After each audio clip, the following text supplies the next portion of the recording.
Hi, Pratham here from Cow Corner Cricket Cast. I'm joined by my mate Rohan, and today we're going to be discussing a series that is very dear to both of our hearts because it features one of our favorite teams in world cricket currently playing. It's a series between West Indies and England at home, formerly known as the Wisden Trophy, now known as the Botham-Richards Trophy, which is a fine advertisement if I've ever heard of one. And fun fact, Viv Richards was in the stadium, and I was like, it's incredible that they're playing at the Viv Richards Stadium with Viv Richards in the stand for the Viv Richards Trophy, Viv Richards and Botham Trophy. It's really fun when that happened. I think the only other time that I can remember something like that happening was the Porter Gavaskar series because they were both on comms. Yeah. Actually, speaking of comms, Ambrose. Ambrose is there. Yeah, and one of the ends of the actual ground is so currently Ambrose. Yeah. So that was really cool. The only thing that was missing was Andy Roberts because the other end was named after Andy Roberts. Yeah. If he was here, it would have been even better. But he has a lot of fishing to do, from my understanding, which is cool.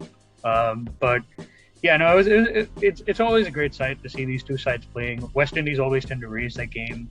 England always tend to do things meme-worthy against the West Indies. I mean, but that's not specific to the West Indies. That's just what they do. That's true. They did it in the Ashes. So, but no, guys. We're talking about the first test played in this 2022 series, three-match test series between West Indies and England. And first thoughts, it was a really exciting match, like a genuinely exciting match. It went literally down to the wire. The emotion and drama was palpable. Players were almost broken by the end, puffing and puffing by the end. At least two players were probably broken. Yeah, men crowded all around the bat. Somewhat electric stuff. Despite, funny enough, the match itself progressing at a very slow rate. I think this is one of the sort of things about cricket. When people hear about slow test match cricket, they're like, "Oh, it's got to be boring. It's dull." And I'm not gonna lie. There were moments in this series, in this match, that were absolutely kind of dull. Each team had an opportunity to win. And that's the best part of Test cricket, right? And people talk about Test cricket 5 days ending in a draw, and it's like, but it's worth it if over those 5 days, both teams have an opportunity to win the match. Yeah, and there were so many different moments in the match where there are different parts where game ground to a halt, and yet the contest was very much on the edge of the seat in a way, right? It was a very good test match, in my opinion. A good way to start off a three-match test series. So let's talk about it in more detail.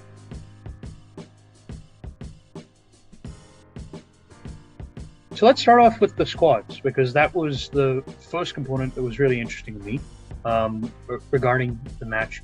Both teams going into a new series, a bit of a new outlook, and a bit of a new set of players / squads / team playing XI combinations assembled here. So, Ron, I want to get your thoughts first. What did you think about the squads selected? I found it very interesting. So, first of all, from the West Indies perspective, they decided to bring in a different spinner. The last few series they've been going either with Ross and Chase or Rookie and Cornwall, both off spinners. Chase is a batting all-rounder more so than Cornwall was a bowling all-rounder. But this time they went for an out-and-out spinner in permaul, who was an actually very interesting pick, which may or may not have paid off on this wicket. And as we found out in this match, just to quickly interject. But it was a good idea, and I think it was a justifiable decision based on his performance in first-class cricket, which has been very good. I mean, the last 3 years he's averaged under 20, and he's taken bucket loads of wickets, albeit on spin-friendly pitches in his native Guyana. But again, you can't really fault a player from taking advantage of the conditions that he plays in, right? Raheem, on the other hand, sort of struggled as a spin bowler in recent years. Not recent years, last two sort of home tours, he hasn't really been an impact player. Although we know that he has obvious talent, he's done it against India at home, and he's done it against Bangladesh away from home. And Afghanistan. And Afghanistan. And these are like solid teams. And you have to give him respect for that. But at the same time, you can see why the West Indies might be looking at trying to find a more consistent performer and a more reliable performer, especially because it's always good to have variety in your spin bowling options, and permaul is a left-handed spinner, so bringing him into the squad makes sense. The other decision was to drop Kyle Myers and promote Jason Holder up the order, which I think was a really, really sensible idea. Myers hasn't really kicked on from that famous double century. Yeah, he hasn't. And Holder, I think, going up the order probably helps the West Indies a lot more in terms of team balance, because it means that he will always at least have one other batsman to bat with. And it means that you get to protect some of your younger batsmen, such as Joshua Da Silva and Alzarri Joseph, a little bit more from having to deal with the pressure of needing to score runs or stabilize a collapse. So I think it was a good decision in that sense. So what were your thoughts on the West Indies? So yeah, in my opinion, I also thought the pick was interesting. Permaul being back. I mean, he did play in Sri Lanka, so it's not technically like he hasn't been in the setup, but right. It was interesting that they went with him over Cornwall. And I have a little bit of a different take in this, mainly in that I would normally not agree with this selection, and the thing I was trying to point out earlier was that it didn't really pay off, especially in the second innings, as we'll get to later on in the match, this particular match. But no, I think it was actually a logical selection, like you. The two reasons why I thought it was a little bit different, one of which you actually intimated really nicely on, about being that, Bairstow permaul is a left-hander, right? He's a left-arm orthodox spinner. Now, England's batting lineup has only two left-handers in the top 7. So, in a sense, because generally speaking, a spinner who can turn the ball away from the bat tends to bring in more modes of dismissal and tends to be a little bit more of a threat compared to somebody who takes the ball in. From that perspective, I could see the logic behind picking Bairstow permaul. The other factor of it also was that, Rakeem, apart from being an off spinner and only turning it in that direction into the right hander, mainly, he doesn't really have a ball that goes away from the bat for the right hander. He also tends to feed off bounce from the wicket. Like, even if you look at his performances where he's done well, like in Bangladesh where he went to Dhaka and took a 10 for. He took a 10 for because the pitch had some, bounce in it that he could capitalize and get a lot of overspin towards. But this Antigua wicket, it didn't, even at the start of the match, prior to the start of the match, it looked like it wasn't going to be the type of wicket which is going to serve up a pretty good amount of bounce. So in those two respects, I actually thought the decision made a lot of sense, right? Now, what I will say is it doesn't come without downsides. To me, the main two downsides being, A, West Indies don't have the strongest batting lineup, and they probably do need a little bit of lower order batting that they can get, especially with somebody who's like actually a spin bowling all-rounder like Rakeem Cornwall is. But again, you don't pick players or you don't pick bowlers on the basis of how well they can bat. Usually it's not that great of an idea. So I can understand that. The second reason I thought was a little bit more concerning, Rowan, to me was with Rakeem, you had a slip fielder that was really good, like a guy who could, catch the ball in the bucket of his arms, just beautiful in that sense, right? And you were going to miss out on a slip fielder, and that could lead to some drop chances for the West Indies slip cordon without having a guy like that solidly placed at first slip. In the end, I don't think it mattered as much in the context of the match, but it was a risk that they took as well. But yeah. But I think they just backed their cordon in that sense. I think that's something I think they were like, well, we could lose him, but backing the cordon makes sense. We trust these guys. Yeah, but coming to the England squad selections, or the playing XI selections, I should say, what were your thoughts about that? Because I know you certainly had one selection that was a bit contentious in your book. Yeah, I don't understand. Alex Lee seems like that, and I hate to dogpile on any player at the test level. They've clearly worked hard to get to where they are, obviously, and I mean, they're infinitely more successful at cricket than I ever was, will be, or may have been. But at the same time, it just feels like Alex Lee's kind of got the job just because either A, England didn't have anybody else that they have tried and have seen succeed, or B, they forgot about the two other guys that they have seen succeed, but just because of how they performed in the Ashes. I understand that the Ashes are the be-all and end-all for English cricket. At the same time, that does not mean you should throw away guys like Asif Hamid or Rory Burns, who, let me remind you, was one of England's best batsmen going into the Ashes tour. Yeah, it's a bit unfortunate. It's completely insane, right? Yeah. And like I could understand it if Alex Lees was a 21-year-old batsman, right? Yes, he's struggled, but he's very young. He's shown promise on Lions tours. He's shown promise at age grade. He's just not had that success. It is difficult to open the batting in first-class cricket in England. I understand that. Yeah. Alex Lees is 28. Like, that's not... You're going to get, what, 2, maybe 3, 4 years out of him? Yeah, if you're... I mean, it could be a little longer, but pretty much around that range. Yeah, but again, my point is, you have an established performer in the squad who you could look at and say, okay, that guy, yes, he struggled against Pat Cummins, but the fact that, and Mitch Starc and Josh Hazelwood and Scott Boland and Jay Richardson, but that's probably the best fast bowling attack in the world at the moment. Yeah. It's between them and South Africa. Yeah, the decision to not pick or stick with Hasib Hamid or Rory Burns, right? It just baffles me. It is very bad. I can understand. I can intellectually understand the decision not to stick with Hasib Hamid. I can understand it. They can say, look, we call him up because there was an emergency situation. We do still believe in him as the future, but we want to make sure that he gets back to county cricket, plays some county matches against us, rebuilding the confidence. He had a bad tour, so maybe he can go and work on that kind of stuff. But yeah. Rory Burns? Dropping Rory Burns makes no sense. Yeah. If you're going to pick Alex Lees as his replacement. Like, I could understand if it's Dom Sidley, right? I could understand it if it was Hasib Hamid. I could even understand it if it's like James Vince or something. Right? But yeah, Lees seems like a very oddball selection, and it's interesting that that's the source of contention that you had regarding the squad, the English squad, right? In my case, yeah, that was a little odd to me, but I figured it was just a case of, hey, they ran out of options, so they're just throwing mud on the wall and saying put sticks, right?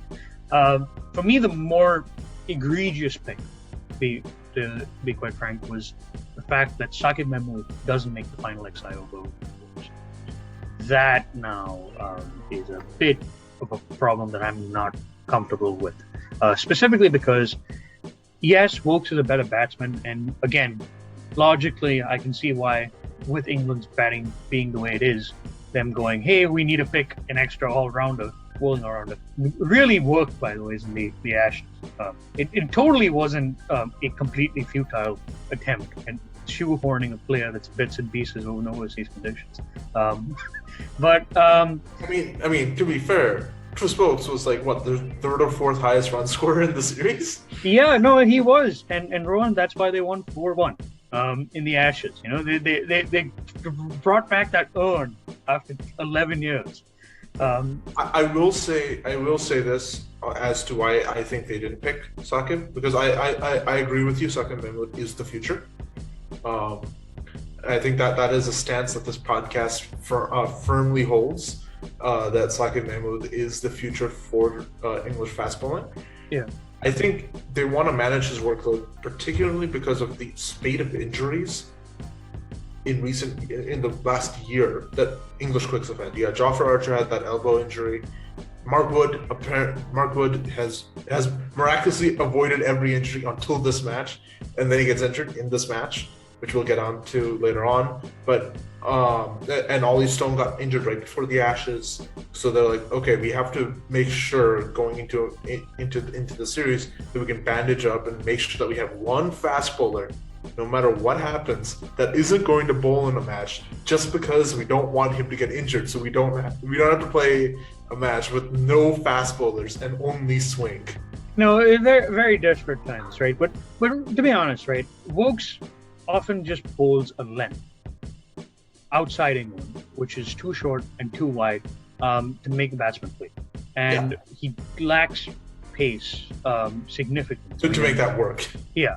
So, quite frankly, Saqib to me, right, was the better pick because he's not that. He's giddy, he's pacey, he has a trajectory, he can use the new ball well. I've seen him bowl county cricket and in international matches, not tests obviously, but a slightly longer format ODIs and so forth, where he's done a good job there. And he breaks up the sameness in this attack, right? Because you have basically right arm, medium fast, and optimistically fast medium bowlers that are the pacers in this attack. And he sort of breaks up that. He gives them a dimensionality that's different. So yeah, I couldn't understand the decision, really. I also felt that Dan Lawrence should have probably gotten the nod to be placed at 6. I mean, he is a youngster in the side, rather than 4, where he ended up batting. But I can understand they had Johnny Bairstow. He's been in good nick of late, and they wanted him. He's been batting at 6 when he's been in that good nick. So exactly. So they didn't want to switch it up. But as a senior batsman, right, somebody who's been in the side for, I mean, I know he's just come back into the side, but as somebody who's had experience being in the international setup much longer than Lawrence has, I just thought that it makes sense for your senior pro batsman to take up the mantle and bat up the order. And take that I also agree with you that I would have liked to see that, but I think that England have sort of tipped their hand as to who they think is going to be their future number 4 batsman. Because we've seen Dan Lawrence play, and Dan Lawrence pretty much in every country that he's played in so far has done very well for himself. Yeah, or at least he's played one innings, which you can tell, okay, there is something to this guy, right?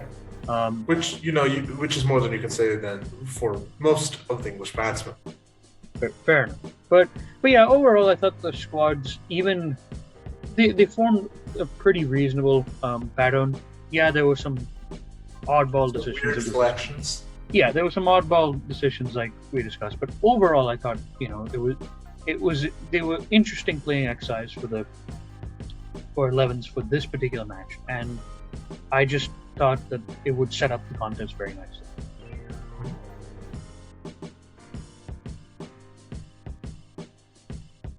Speaking of the pitch, I personally thought it was a very interesting wicket in that it brought back the heydays of what an Antiguan wicket would normally be and look like. And specifically in the former years, or in past reputation, the Antigua wicket traditionally sort of has this perception of being a really benign, low, slow road. Barring a couple of exceptions where you have some excess grass or moisture that's been left on the ground to ensure that it would last 5 days. So, I mean, the match between England, the last time they toured the Caribbean in 2019 was like this, where they left some grass on the wicket and some moisture, so it was a bit spiteful. But usually, the Antiguan wickets that come to mind, not necessarily in this stadium even, but just in general, are like match where Kohli scored a double century in the West Indies. India scored 500 plus, pretty flat. You had, in past Antiguan surfaces, you had Brian Lara's world record for the most runs aggregated in a test innings, 375, 400 being scored.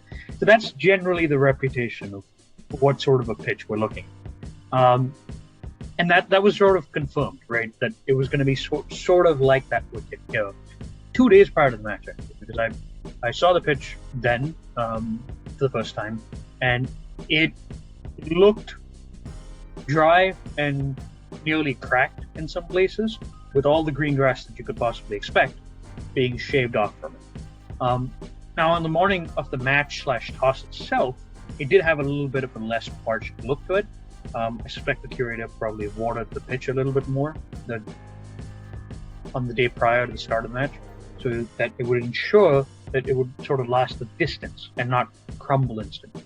But that led to a pitch that on the first day looked pretty firm and held together, and had a little bit of tackiness in it, especially in the morning session. But apart from that, with the rare ball bouncing unpredictably because of that moisture, it looked pretty flat. It looked on the flatter, lower, and slower side. And really, throughout the test match, right, Rowan, it played like that. Because all the moisture that was there on the first day potentially went, and it dissipated by that second day. So the pitch was pretty placid. The bounce had been reduced as well. It played slower. Again, similar situation on day 3, where it continued to get slower, lower, flatter. And then you finally on day 4 saw the odd ball reappearing to inconsistently bounce, but that was really odd. It was otherwise pretty much as dead as a dodo bird. To put it politely. I don't think it was that bad, in my opinion. I thought it was a fair wicket. Yes, it was slow. Yes, there wasn't that much bounce. Yes, there wasn't that much zip. But I do think it was a fair wicket in that teams had to actually work to score runs or take wickets. And I think, I'm okay with that being the case. I'm not saying it couldn't have been better. I'm just saying that, it wasn't a terrible, awful wicket where nothing happened. Yeah, no, you could clearly take 10 wickets. Both teams did it.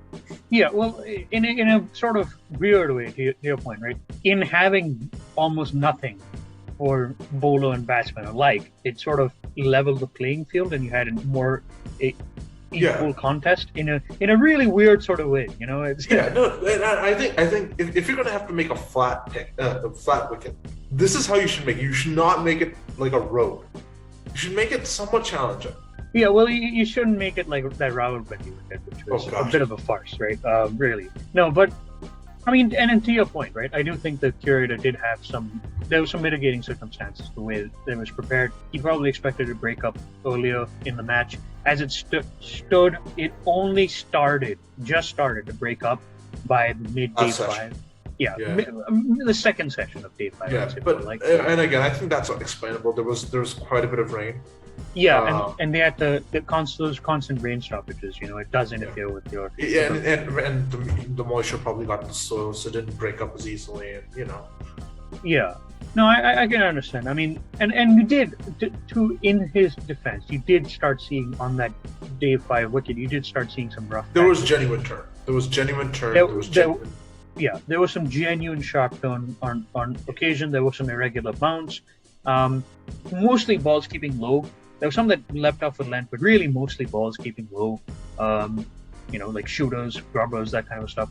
Yeah. But yeah, I mean, I tend to agree with you. This pitch is definitely getting roasted on social media platforms and everywhere, where people are comparing it to Rawalpindi, saying the death of Test cricket. You've got 2 slow, low roads that are destroying Test cricket, as comments get to be made. And yeah, this pitch wasn't a good pitch in my estimation, but it was a fair pitch for both sides, I felt, and I do think it provided the basis of a pretty interesting contest.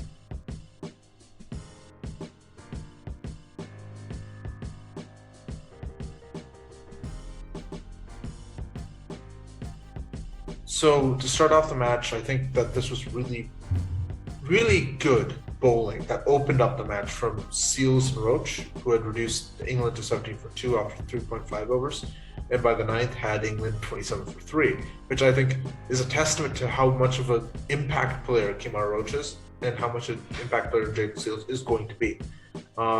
Especially with the new ball, especially with their ability to swing the new ball and take advantage of the conditions. What's your thoughts on it? Yeah, well, I wanted to touch on specifically about Roach today, right? Because this was a sluggish pitch, right? There wasn't that much sideways movement on offer from the pitch itself, because of the reasons that we were talking about when we were discussing the pitch. Kemar Roach bowled a really good new ball spell despite those factors, right? And critically, the reason why he was able to do that is because he's a very shrewd, thinking, clever bowler who was a craftsman with the new ball. So in particular, he recognized that there was like a strong cross breeze around the ground that would sort of exaggerate movement in the direction away from the left hand. And so what he did to Lees, who was the opening batsman for England making his debut, he concentrated on bowlings from outswingers with a first slip seam presentation around a 5th to 7th stump line and dragged him away to expect a wider and wider line. And then setting him up to expect the ball to go away, he sort of bowled a delivery that only had a bit more of an upright seam that just through natural variation sort of jagged back a tad into him. And not expecting that to happen, Lee's his head position, because he was kept on being dragged wider and wider, his head position expected the ball to come wider, and so it fell over, and then he got trapped plump. So that was some really good thinking to dismiss one of the opening batsmen. But then he followed it up with what I thought was an even better piece of bowling to Root. Now Root is he is pretty much the bulwark of this English batting lineup. Sometimes the only batsman, as it's being said, of substance in this English batting lineup. And I thought his dismissal showed, again, his ability to work the batsman out, right? And it was even more impressive than Lee's case, right? Because Roach naturally takes the ball away from the left-hander and moves the ball back into the right-hander. And here, he didn't do that. He actually bowled a succession of back-over-length outswings. So the movement was away from the direction of the right-hander, around the 5th to 6th stump line or 4th to 6th stump line. Even though the nature of the breeze was such where it wouldn't swing that much as it did the lead, so it only straightened a bit. And then after one of the deliveries sort of leapt a little bit unnaturally from the wicket because of the tackiness and took the edge, right? Which in turn sort of made Joe Root probably have a bit more of a scramble mindset. Roach then brought in his strength, the in-swinger. He hadn't shown it to Root before then. He brought in the in-swinger from wide of the crease. And because of the cross breeze, the ball was able to move a fair distance through the air and clip the top of off stump. Which Root left because he had been sort of anticipating the ball to move away. So again, really excellent planning and exploitation of the conditions by the West Indies strike bowler here, right? And then also on another note, Rowan, I mean, you mentioned the importance of having that sort of brilliant bowling, but very often I think you'd agree with me on this as well. Brilliant bowling can sometimes go underboard if it doesn't have the right field settings or the right captaincy to help create those, make sure those opportunities are clung on to when they are coming into bowl, right? And that's where I thought Kraigg Braithwaite actually showed a lot of tactical nous as captain with his field placements. Like if you consider the dismissal of Crawley, the other dismissal in those 3 wickets that you mentioned was Crawley. He got out to Seals, right? If you just looked at that ball in isolation that he got out to, it seemed like it was just a loose shot, right? Crawley left a gap between bat and pad, I should say, with the ball when playing a cover drive towards long off from a full length delivery that was just pitching outside off stump. But really, the reason why I think that Crawley thought that he needed to play that cover drive of his. It's a shot he likes playing, but he gets out a lot too. A little bit straighter towards long off, really than where he would naturally play it, where he's more comfortable playing it squarer in the covers, was because they positioned a short cover. So given that Crawley sort of tends to play that cover drive a little bit squarer and on the up, that presence of a fielder really close to him inside the 30-yard circle made him question that possibility of getting a boundary or getting it through the gaps if he played it, right? So as a batsman, he must have been thinking, hey, I want to hit this for 4, right? It's a fuller delivery. I want to punish a bad ball, but I need to place it in the gap for it to go to the boundary. And so he played it a lot. He tried to drive it a lot straighter than he's normally accustomed to. And so his execution, I felt, was much looser because he wasn't comfortable with it, right? The direction of his front foot stride, for instance, was out of line with the direction of path of the bat swing. And that was what really caused the error where he inside edged it, and then Joshua Da Silva in a stunning catch took it on down the leg side, right? So again, that was an example of where good bowling was rewarded largely in part due to good tactics on the field as well. I also think that while this was happening, it was really, really interesting to see how well backed up it was by the former captain, Jason Holder, who bowled one of the most suffocating spells I've ever seen as a first change bowler, and it was brilliant. He got Dan Lawrence in the 16th over to reduce England 48-4 off some very well thought out and well considered bowling, and just the pressure he brought on. I think at one point it was 6 for 6 for not for one or something like that. That's remarkable, really. That is. Yeah. It's utterly insane, and you don't expect that from any bowler, let alone a first change bowler, unless that first change bowler happens to be a certain Pat Cummins. But even then, but that meant that a lot of the salvage work needed to be done by Stokes and Bairstow, who came in and just began batting very slowly and cautiously to try and get them through the session. Into the sheds. And once they came out of the session, I think they were able to accelerate and play a lot more freely. But I do think that's where I was praising Braithwaite's captaincy a little bit earlier. I think that's where he slipped up a little bit, because he didn't really, after lunch, right, he didn't start with the strike bowling option in Kemar Roach. And I thought that was a big mistake, because Joseph and Holder didn't bowl badly. I mean, Holder bowled very economically, right? But they bowled a bit too wide of the line at times, and Bairstow and Stokes were able to leave those and get themselves settled for the first 10 overs after lunch and then accelerate, having been settled and played 50 balls or so, right? Just not having your strike bowler to face opposition batsmen who are already under the pump immediately after a session's done. I could understand if, he needed a bit of a rest, but I don't think he bowled, Rowan, you can correct me on this if I'm wrong here, but he didn't bowl after the 16th or 15th over of that session. So there were 15 overs of break that he had, and then he had the lunch break. So he could have come back and bowled a short spell there. He didn't, and I thought that gave the opportunity for England's two batsmen in Stokes and Bairstow to sort of capitalize on that and punish anything that wasn't well directed, especially some of the shorter deliveries that had.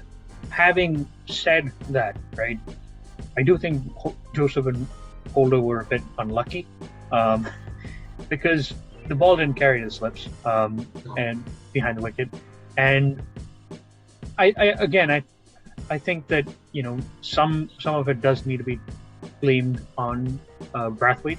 He should have brought his slips a little bit further up. I understand that if you bring your slips a little bit further in, there's like a point where you can't, the visibility is difficult, right? Actually see or react to the ball. But this pitch had pretty lethargic pace to it, and only rarely did you get a ball that actually took off, right?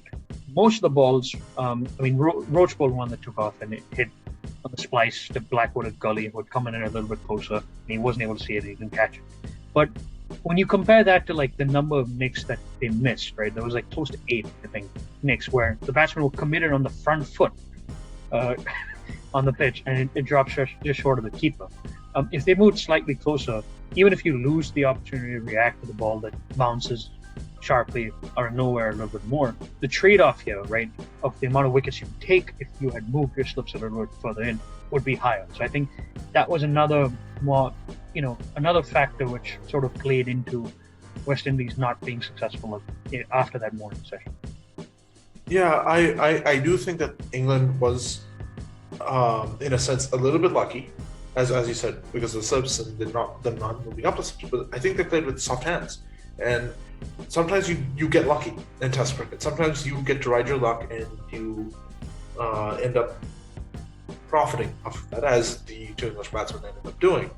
Well, for a little bit at least, for one of them. Because one got bowled out pretty soon after compiling a 50-run stand, that being Stokes. And the way that he got out was worth mentioning too, because Jaden Seals, Young's, maestro, if you will, maestro, I should say, of the West Indian bowling, a guy who's soon looking to be one of the most promising fast bowlers of his generation period. Again, demonstrated maturity that's well beyond his years that you would expect, because he got a nick that went to the slip board and again didn't carry, so it would have been very easy for Seals to sort of lose the plot there. And he did initially bowl 2 short deliveries after that got spanked for 4, right? So I was thinking, okay, this guy probably just got frustrated and tried to bang the ball in, and Stokes capitalized and hit him for 2 4s. But he actually set him up well then, because he pushed Stokes on the back foot, and then he bowled one that was a full, almost Yorker length delivery that just tailed in slightly back to the left hand in Stokes, and he didn't anticipate it, and he put it all over and edged it onto the stump. So that was really good thinking, and it was the one positive moment in that lunch to tea session for West Indies, where they looked like they were making a fight of it after England sort of revived that innings. But let's go to the session after tea, right? Because I thought, Stokes gone, there were still concerns that with the work that he'd done with Bairstow would have gone to waste if another batsman didn't come in and do well. And then we got to see a guy who finally, I feel, got a chance after a long while, Ben Woakes. Played pretty well in compiling that century stand, didn't he, Ron? Yeah, I thought that that was a very impressive century century stand by Woakes and Bairstow. But I think it was good to see that, and especially with Johnny Bairstow. I mean, if there's one guy on this English team that is very easy to root for, it's Johnny Bairstow. And I think him coming in at number 6 has really freed up his game, because there's less responsibility. He doesn't have to keep anymore. He doesn't have to be that leader in the squad anymore. He just needs to bat and trust his batting.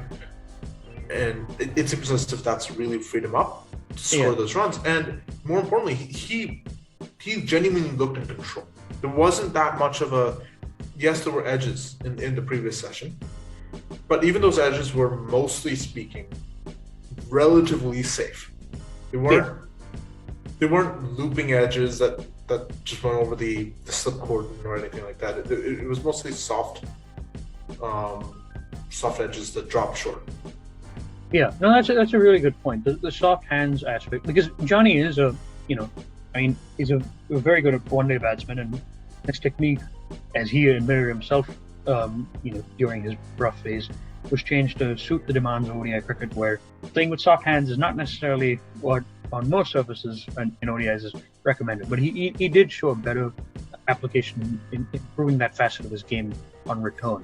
I also want to talk about the other guy who came into the bowling attack, which is permaul, who came on and bowled a pretty good spell of left arm orthodox. Yeah. And tied down an end, did his job as that holding spinner.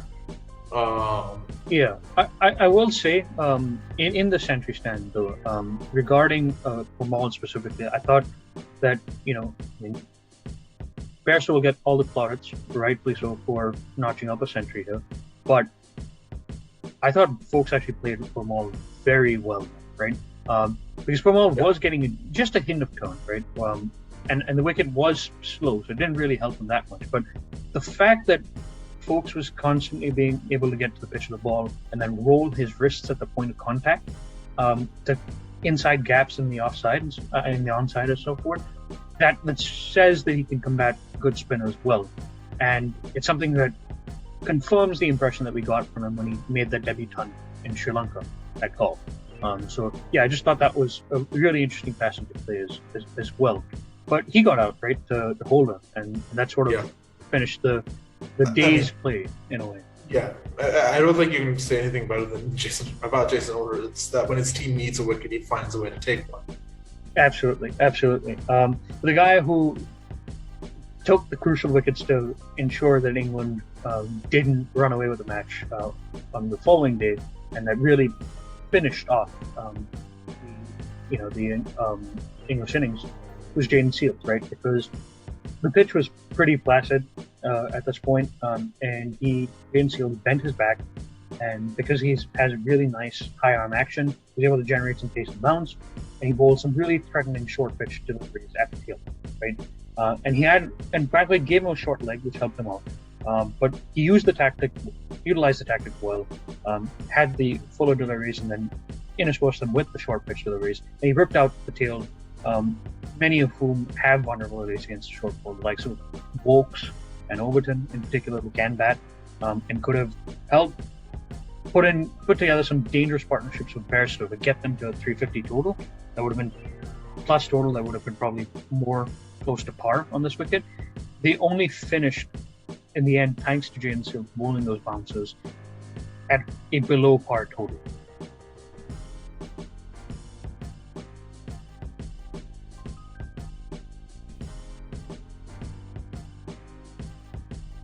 So this brings us to the next innings, where England really started off bowling very poorly, while Campbell and Braithwaite put them to the sport with some very intelligent and capable batting, with a little bit of risk involved. But as they say, nothing ventured, nothing gained.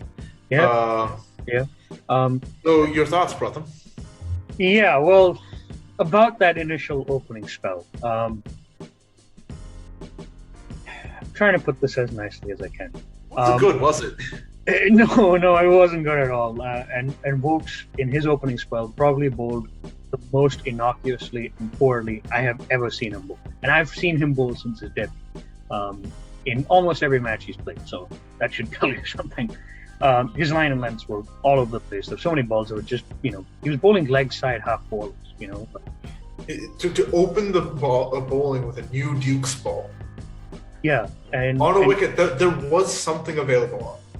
Well, I mean, at least with a new ball, they, because of the Duke's ball, you always get something in the air, right? To just bowl that poorly, I mean, it was just depressing all around, because even when he landed in the right areas, right, he sort of floated up the ball, right? He didn't really hit the pitch hard, and so the batsman played him comfortably, even when he got it right, which meant that, in a nutshell, means he didn't get it right. And I mean, credit, as you mentioned, to the West Indies in this opening session, because specifically Kraigg Braithwaite, right? He played actually really sensibly. Now, I know people will look at the scorecard and look at his strike rate, which was 80 plus, and then his high boundary percentage, and they'll be like, you guys are crazy. He must have been, hitting, taking all these sort of crazy, playing all these sort of crazy shots to do that. But which is the most un-Kraigg Braithwaite thing to do. Yeah, doesn't he have a strike rate in the He's low famously 40s? Very slow, consistently, always going at okay, we'll score one run and over. That's enough. Yeah, the ball is still too new, and the batsmen and the bowlers are still too fresh. Yeah. No, that's certainly the reputation of him, but he kind of smashed that in this innings. And what I actually liked a lot about it, right, was even when he took risks, they seemed really measured and calculated. So he took on Leach the moment Leach came on with the new ball, and he hit him over 6 over the waking gap near deep mid wicket. The ball slightly drifted into his arc, and he was like, okay, here's an opportunity for me to have a go here and not have to worry about it. A fielder intercepting at the boundary, right? Line. And along with Campbell, they really just gave the West Indies a nice rollicking start that accumulated runs, but also saw off the new ball, the shine out to the new ball. But then things didn't go so well in that session after lunch. England snapped up 3 wickets before tea, and they were pretty lucky wickets, I would say. A lot of the Windies batsmen, barring Blackwood, who just got unlucky, ball hit an inside edge onto the pads and then ballooned to slip. That just sucks all around. To be quite frank, you don't expect that. But apart from him, right, they all played really loose, lazy, airy-fairy drives outside of the ball, right? But having said that, Ben Stokes, in part, should be thanked for instigating this mini collapse with some really good bowling, right? Because he's been on an injury cloud. I mean, he doesn't really bowl at top pace anymore. He's only bowling around 80 85 miles per hour at best at this point, since he's come back from that injury. But he was able to get the ball to awkwardly lift from back to the left, right? Because of his action. And so that sort of raised doubts in the minds of the West Indies batsmen a little bit, who then, like Brooks, sort of fell for the sucker ball that's fuller and wider. So yeah, I thought he bowled really well. I think you were telling me in the chat when we were talking about the match that Wood bowled really well too. Yeah, I really liked how Mark Wood bowled, and I think England have a genuine gem of a bowler in Mark Wood, who had Mark Wood shenanigans going on in this match as well, where he just does what he wants to do. Yeah, he just ignores that there's a team huddle going on. The team huddle's going on. Okay, I'll ignore that. Oh, it's raining and the entire team is running off the field. I don't care. I'm gonna be out here talking to the Barmy Army. No, but Mark Wood showed again. There are characters and teams, and obviously all of that. But again, what makes Mark Wood special is that he's a very quick bowler. He's one of the fastest fast bowlers in Test cricket at the moment. And his wicket to get Kraigg Braithwaite out, and I think Braithwaite is another one of the exceptions to the rule in this case. Yes, it looks like it was a stupid shot, but it was a very intelligent shot where he was trying to play the right shot for the ball. He just didn't expect it to come onto him as quickly as it did. Like everyone knows, Mark Wood is a fast bowler, but Mark Wood is a fast bowler who excels at making his deliveries come off the deck even fast, almost appearing to be faster. Yeah, because of short height, he's skinny, right? So he's just very skinny, and it's so Braithwaite tries to drive and edges to gully, and you're just looking at that and you're just like, okay, you just got done for pace. There's no bad idea here. It wasn't a stupid risk. It was just a good ball, and you got done for pace. And you just sometimes have to tip your hat to that and say, all right, okay, fair enough. You did that. Cheers, I guess. Yeah, no, fair enough. And actually, to your point, I thought he continued some really good work after tea as well, right? Because he initially bowled a really good, well-directed spell of reverse swing. He was able to get that ball to tail in a bit late, in addition to the skidding factor that you were mentioning. But then you got the rain coming, which sort of tacked on moisture to the ball, it seemed like, and it made the rough side heavier, right? And so the ball really didn't reverse as much. It's why Stokes, I imagine, probably asked to try to get the ball changed as well, because it seemed to have gone out of shape, probably in part because of that. And with there being no movement and error in the air or off the pitch, really, we started to see the limitations of England's attack being exposed, right? Because really, apart from Leach, who bowled very well, manfully on one end, created pressure to the right-handers. I think that spell, every time someone says, "Oh, Jack Leach isn't actually a very good bowler," or that England should pick Dom Bess or someone else, I think you should point to that spell, because that spell was critical to England not losing this match. Holder and Bonner had a very good partnership. By the start of the third day, though, of this match, Holder got out pretty cheaply. It didn't. I think that, he got out cheaply, and that's sort of historically, whenever Jason Holder gets out, you can actually physically see the West Indies side, everyone's head goes down. They're like, oh no, we're in trouble. Our superstar is out. We don't know what to do. But in this case, Nkrumah Bonner and Joshua Da Silva, who's, again, a very young player, Joshua Da Silva, spent the session just calmly going about restoring order, just building the innings, see off the new ball. And it was really mature, especially from Da Silva, who's, again, a very young player. And you expect young players, especially young players from the Caribbean, to try and hit everything that they can and play these flamboyant shots. And he was like, no, I'm just going to play sensibly. I'm going to make sure that I see off the new ball. And if we see off the new ball, there's a good chance in the afternoon, when things get a little bit more uncomfortable for the bowlers, we can score some runs. Yeah. And, it was impressive, especially given that Joe Root... Joe Root, I do want to say this before moving on to Joe Root's captaincy, but Joe Root's captaincy is throughout his career. is very often a mix between good ideas and poor execution, and terrible ideas and perfect execution. Yeah, because I mean, with De Silva, right? Actually, what I thought that I saw, right, was prior to getting the new ball, right, he actually handled his bowlers and pretty commendably, and he had good field placement, right? He employed some unconventional fields that I've never seen Joe Root use in any circumstance, which is kind of nice to see.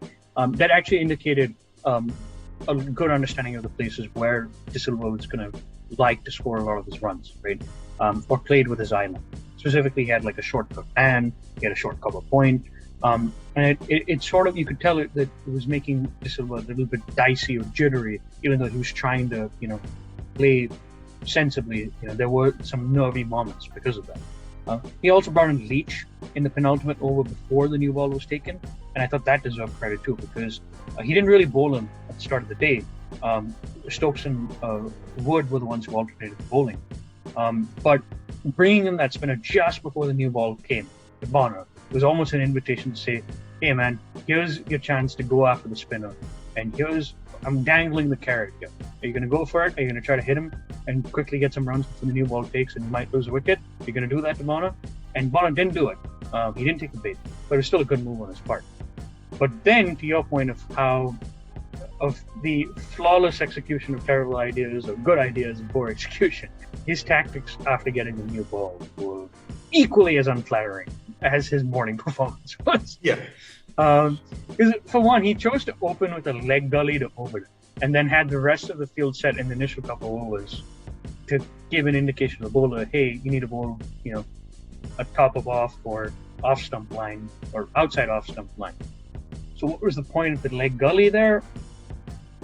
It didn't make sense. There's no shot that guy bowling, like Overton outside off, Bono is going to really, or any of the batsmen are going to really, give an opportunity to.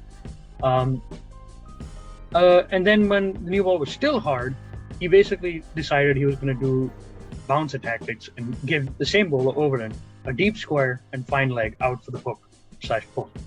Now, I can understand actually why Root might have thought about this, in that, he probably sensed that, okay, the new ball might not do as much as I wanted to. I thought it did, but I could see his logic of thinking this pitch is really dead. It's not really going to do much for long. How about we just whack the ball halfway into the pitch, bang it down, develop an appraiser side, get it reversed. We have Mark Wood, we have Bairstow to do that kind of a thing.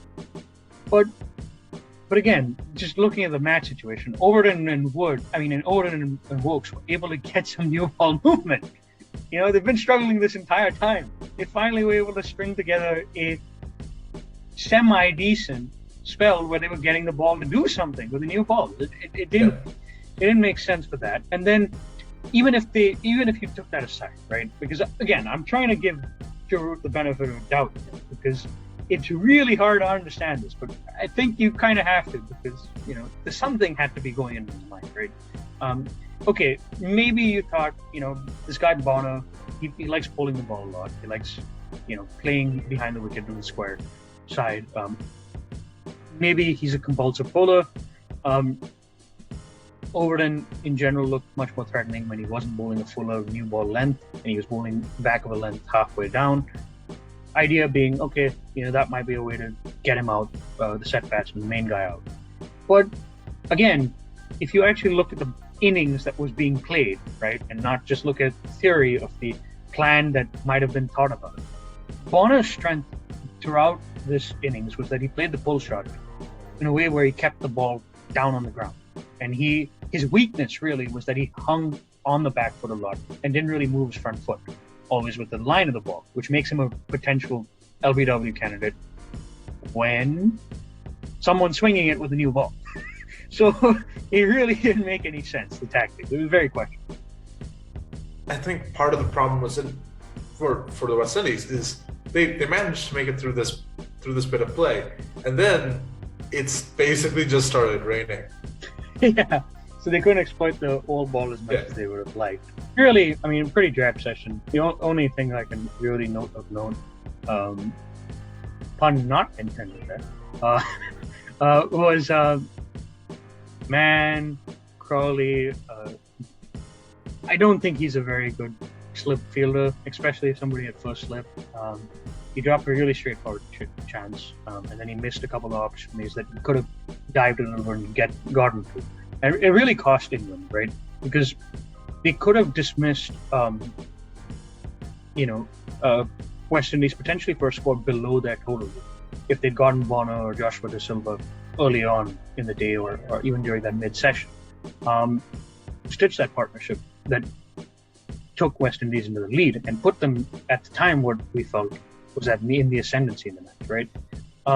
And so those chances were really important, and he didn't take them. And it's not an isolated incident, right? I have seen him not do well in the slips consistently, even when he was in the side in England. I just think he shouldn't be in the slips. He should be moved somewhere else because he just doesn't take many opportunities that come to him, right? We talk about the match after tea, and I think that the story of the session after tea and what was a really drab session viewing wise was Ben Stokes. Mark got injured his elbow come tea time during day 3, so Stokes was asked to just after tea time. Just after tea time. So Stokes was asked to fill in and basically bowl a long spell. And in the process, he bowled an incredibly persistent spell of medium-fast bowling in that final session, despite being under that fitness level. And for me, what was so impressive with the spell, right, was the fact that Stokes has an action where he releases the ball, where he leans back during the delivery strike. If you ever watch him in close, you'll notice this.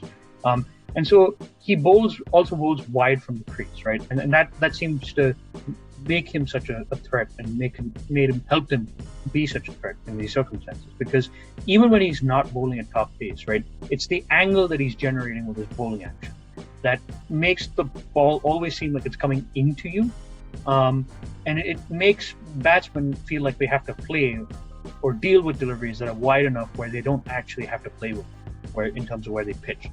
And so combined with that sort of reverse swing he was able to get in the awkward bounce that I mentioned earlier, he was making it so that the West Indies batsmen had to play him with a lot more caution.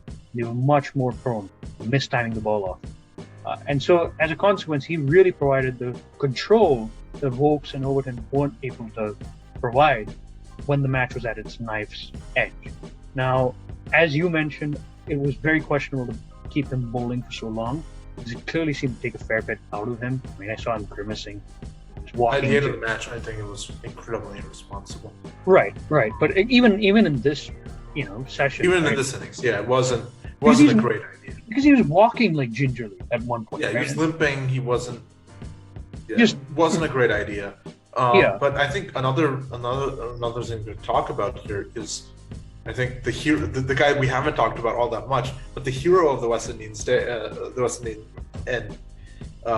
Indian innings, Nkrumah Bonner, who we haven't talked about much. He's sort of an understated player. He isn't Kraigg Braithwaite. He isn't Jason Holder, and he's sort of like a 32-year-old who's sort of an old first-class pro who basically got into the team because they just were like, okay, we need to find somebody in first-class cricket who can bat a bit. Yeah. They get him in the squad. Yeah. And he's repaid them on multiple occasions with big runs. A century, I believe. Yeah, the century, I believe, fairly recently, and then this one. And again, he was sort of unlucky in the way that he got out. Yeah, getting a dismissal of Dan Lawrence, who's not really an international player. And in particular, it's a dismissal because England had sort of run out of ideas. They were just like, okay, let's just put this guy on here, because he and permaul were building a very, very strong partnership at that point. And then, of course, Seals falls quickly after this in the morning. After they on day 4 get bowled out for 375, which again is a very respectable total. That's a 50-run lead, right? Yeah, which at least means that the match is alive. England will have to bat very quickly to chase on the target, which gives you chances to take wickets in the field. And, it's a credit to the West Indies' decision to bat with such tenacity, grit, that they were willing to see out the match, in a sense.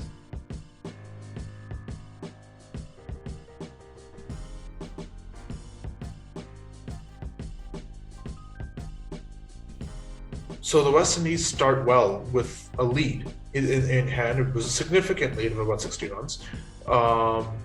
And in the first 6 overs, they have a really good opening spot from Roach and Seals, during which they get Alex Lees the same way they did the last time, off of Roach's bowling, and it was very impressive. So what are your thoughts? And of course, after that, however, not so great. Yeah. After that, the pressure got sort of lifted from there. I mean, they were. I felt they were buoyed after getting that lead right initially with the 2 more bowlers, but then the factor of the pitch came into equation, and the bowling looked a bit listless right after that initial burst. And Root and Crawley set themselves up really well comfortably for a century stand, right? And again, I think the West Indian bowlers too often aided in this process. They bowled 20 deliveries full and pitched on leg and middle stump, where Root and Crawley were going to easily be able to flick them in the vacant gaps to the fence, right? And again, I can understand why they bowled in this way, right, Rowan? The idea being the wicket's slow, there isn't really much going on. The odd one's keeping up low. Just try to bowl as full and as straight on the stumps. You miss, I hit. You get LBW or bowled if one of the balls does something a little bit odd and keeps low. But the line that they were bowling when they tried to use that tactic, I felt, was too leg side, to the point where it wasn't really threatening the stump. So it didn't really cause problems for the English batsmen. And then I think that the part of the reason they also looked a little bit listless was because they didn't try something different. So specifically, just to give you an example of what I'm talking about when I'm saying do something a little bit different, right, for an attack. All the windy spaces, Holder, Seals, Joseph, they all come from wide of the crease. That's okay, that's good. But if they had bowled even 1 or 2 deliveries in one of their overs, right, per over, closer to the stumps, they would have probably been able to create an impression of there being some exaggerated movement when they shaped it away, even though there wasn't. And it could have played on the minds of Root and Crawley to make them leave or play at some balls, so they didn't necessarily have to play or leave at, right? So I thought that weakness was there for the English batsmen to exploit in Root and Crawley. Having said that, you do need to give credit to Crawley for exploiting it, because he's definitely one batsman whose stocks have raised considerably. First after his performances in Australia, and now here in the Windies, where he compiled his second and got his second century. And it's been an interesting ride for Zach Doyle, right? Because Rowan, I think in 2021 he averaged something like 9 with the bat. That's about as bad as you can get, right? As a top order batsman. But he had some promise, and he showed again why he's a genuine candidate, in my opinion, to be the successor of Michael Vaughan as one of the most aesthetically stylish and successful English openers of the last 20 years. The pitch was lifeless, and the attack wasn't particularly quick or hostile at the stage of the match. But the innings showed a lot of patience when his side was staring at a first innings deficit. He lost his partner rather cheaply. And for me in particular, his ability to use the long foot forward stride to the pitch against the quicker bowlers, to flick them, right, when they were even bowling an off-stump line, was really impressive. And it's something that is not exclusive or something he was just able to do because of the sluggish nature of the pitch here. He did it in Australia, where the pitches bounced a bit more in that Ashes series that he played.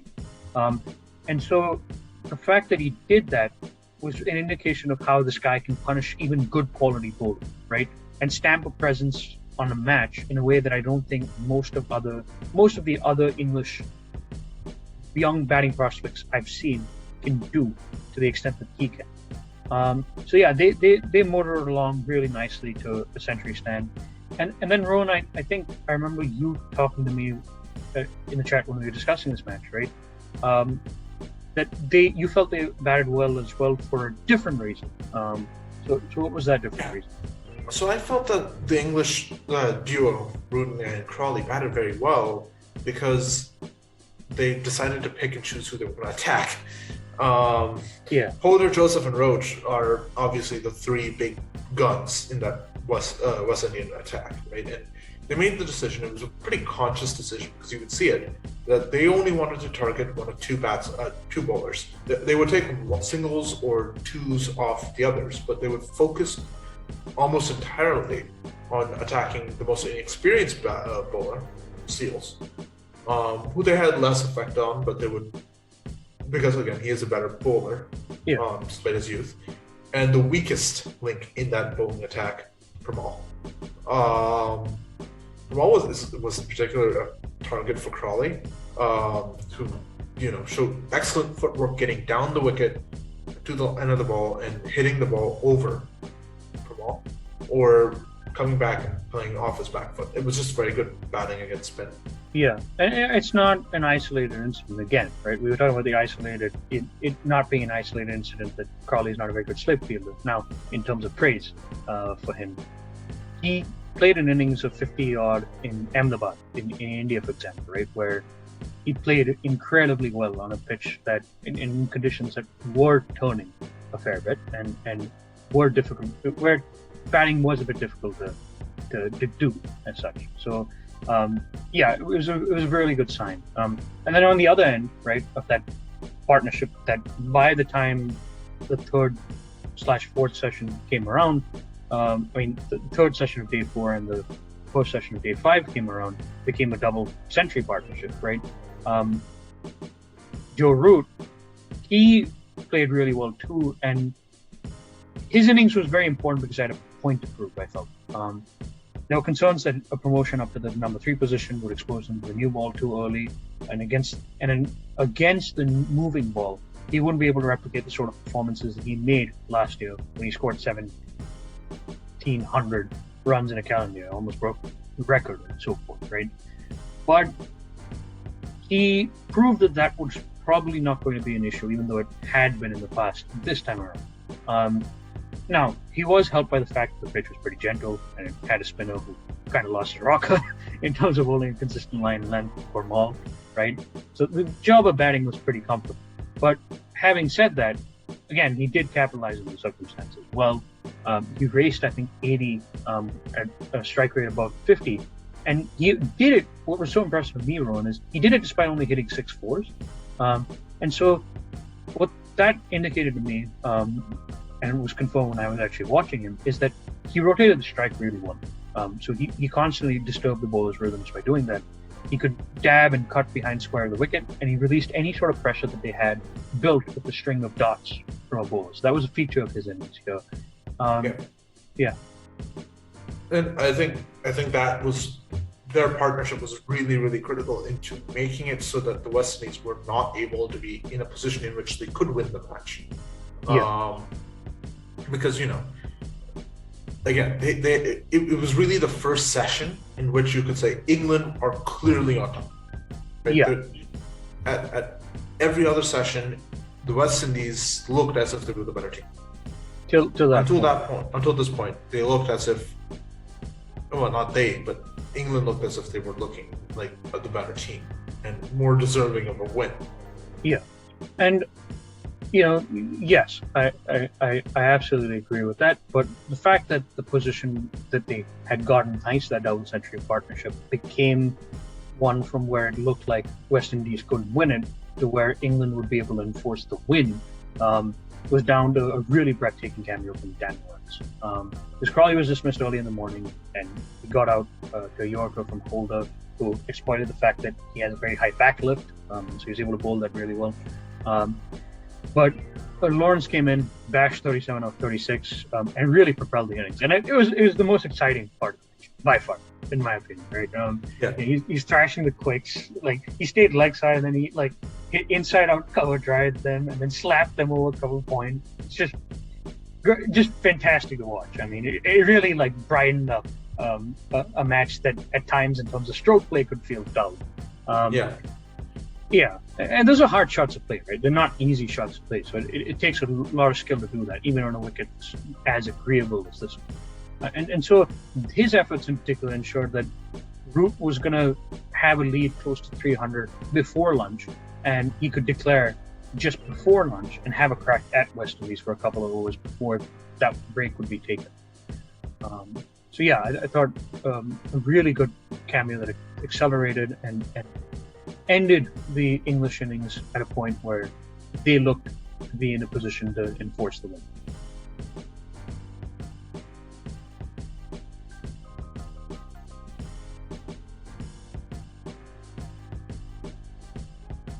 That brings us to the final innings, with the West Indies set a target that was, practically speaking, about 50 runs too many to conceivably chase. Yeah. But that didn't mean that they weren't going to think about trying it.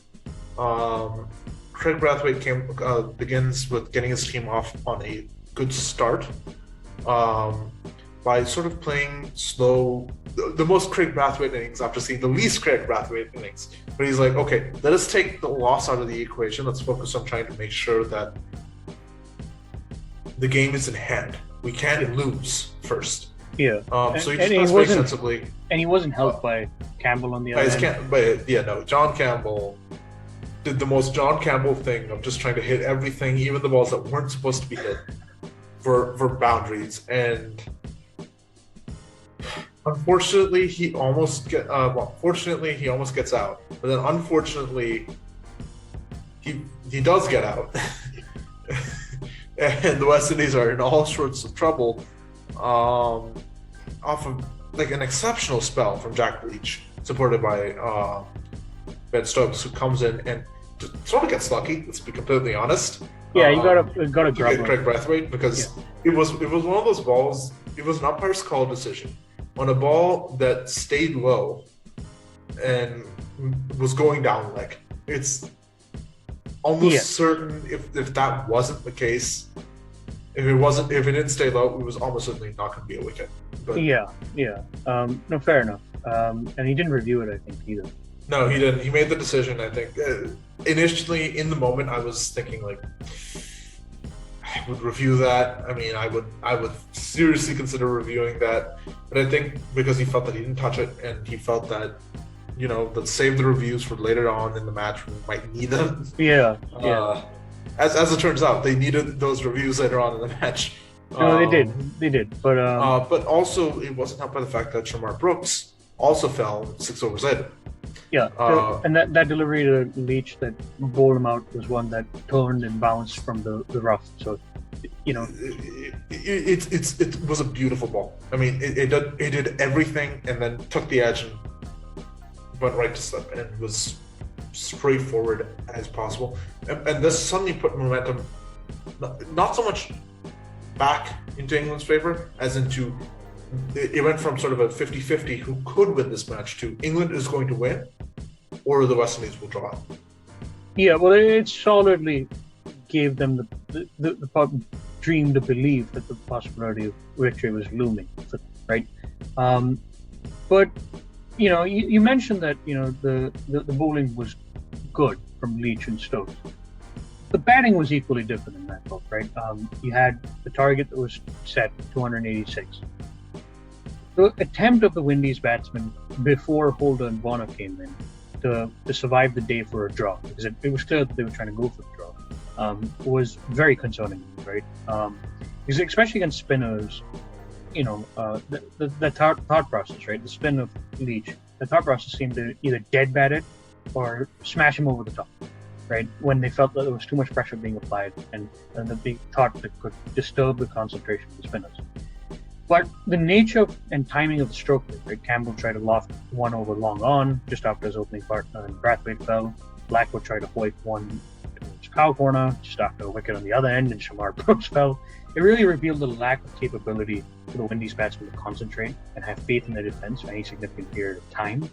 I would have instead recommended, if they were so keen on disrupting the control that Leach and company were trying to exert, would have been to rotate the strike. This would have forced Leach after a while to probably make adjustments for the new batsman, and then with Root being still by nature a very reactive captain, would have probably made him spread out the field to save the single, right? And then that in turn would have probably let them reduce the threat of a spin attack on such a slightly wearing pitch. But they didn't, and it was disappointing to see. But fortunately, it didn't cost them the match because of hold on one. Yeah, I mean, their vigil to end the match was epic in a sense. They just decided we are not getting out. because after us there's one recognized batsman and then the tail. Yeah. So they did a magnificent rear guard action, just slowing the match down, doing those things that your coach might talk to you about as like a young player, right?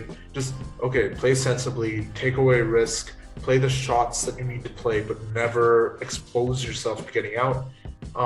There were a couple of Lbw decisions during the match, but all of them were either umpire's call or just going down leg or just missing. And they did really, really well.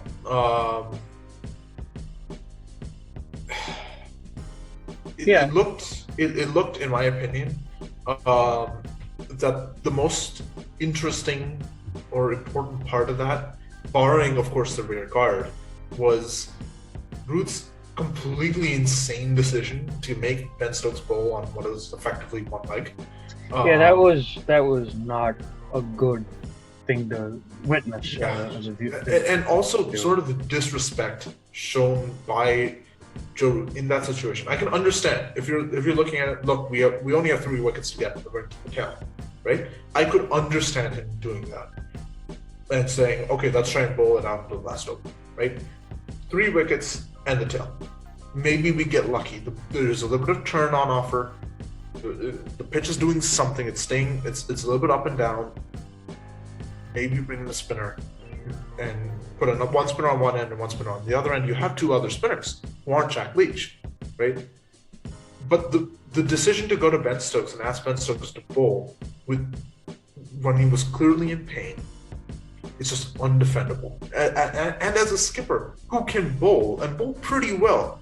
Yeah, and even if, because I'm hearing, there is a defense that's being put out that Root wasn't the one who was asking him to do it. Stokes saying, give me the ball, I'm going to continue to bowl, and so forth. As a captain, you need to know when to draw a line and realize, hey, this match is heading towards a draw.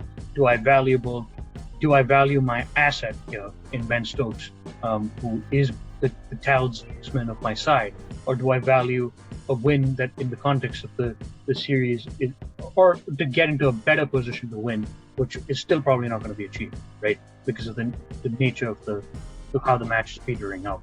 So, yeah, I thought it was an unconscionable decision to keep on making him bowl till the end. But yeah, it basically had a sour note to end what was a very, good match to watch and to cover. So yeah, I mean, disappointing end, but overall, it was a brilliant match. Yeah, overall, a pretty good match. Now, on to the takeaways, right? For the West Indies, I'll start with them. Alzarri Joseph, right? I think he's improving as a test bowler. He did pick up some cheap wickets at the end of the second innings, where the English batsmen were trying to accelerate the pace of the clear. So, given that situation alone, one would think that since he was more successful in that innings and not so much successful in the wickets column in the first, one would not be particularly inclined to praise his performance, right? But the devil's in the details, right? And his intelligent use of the crease in that day 5 first session, right, where he alternated between wide of the crease and then he came close to the stumps while choosing to reverse the ball to come into the right-handed batsman in the direction with which the breeze was blowing in. It was a really good demonstration of his growing maturity as a bowler, right? one that you could also see in the fourth day of the test, where he did, in the midst of the poor bowling and all, bowl a really disciplined 6-over spell and restricted the scoring rate after Reuben Crawley had raised the century stand and were beginning to score really freely, right? So there were promising signs from him as an emergence finally after months of investment in him as a test match bowler, and hopefully he can carry that form going forward into the second test. Yeah, that's my main takeaway from the West Indies. Rowan, what's yours? Silva has come out as a sort of a promising, he's sort of taking that next step from just being a promising young player to being a very good keeper. Yeah. Who's now starting to show his development as a batsman. Yeah, his glove work was really good in this match, right? He took a one down the leg side. Took one down the leg side. He took every catch that was expected of him to take. He didn't really allow any extras on his account. And, you know, there wasn't much stump close-in work for him to do, but, you know. But he did his job pretty well. On to England, you know, some takeaways for their side going into the second test. Main one being Jack Leach. I mean, we touched on it earlier, but mainly he can be a match-winning spinner overseas provided he's given adequate support, right? And what I mean by that is throughout the test, he was playing on a pretty docile wicket, and it really didn't offer much to him on day 5 when the pitch started to finally wear a bit. But he really bowled well, right? I mean, his utilization of that breeze from left to right, where he was drifting the ball in and he was bowling a stump-to-stump line. He was testing that defensive techniques of the West Indian batsmen as a consequence consistently. You know, that you saw there the capability of a good spin, right?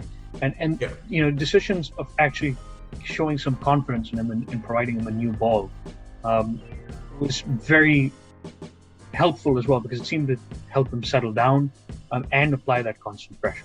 Now, the performance itself is not going to necessarily suggest that Leach is going to be able to replicate these sort of showings against better quality opposition. You know, West Indies, again, has to be said, doesn't have a great batting lineup, but it shows that the guy is worth investing in, because he can still perform and do a job well on a relatively unresponsive surface.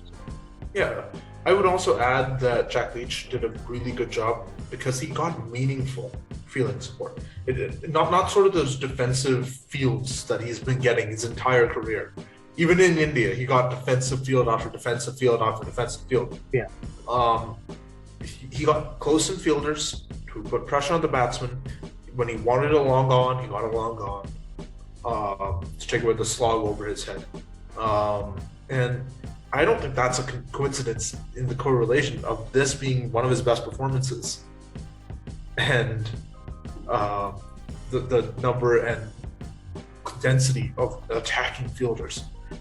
He did practically everything that could reasonably be expected of him in the second innings. He tied down an end for an entire session so that England could rotate bowlers from the other side. And in the fourth innings, he consistently made West Indies defend and produced quite a few chances, which probably should have been taken. I think at one point he had created 3 chances and none of them had gone. And then Zach Crawley drops a difficult catch off of him, and it's very frustrating to see that happen, especially when you see someone who has worked that hard not get his reward. In the end, he got 3 for?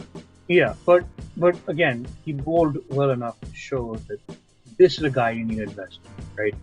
You need to give him overs, you need to give him balls, you need to give him matches.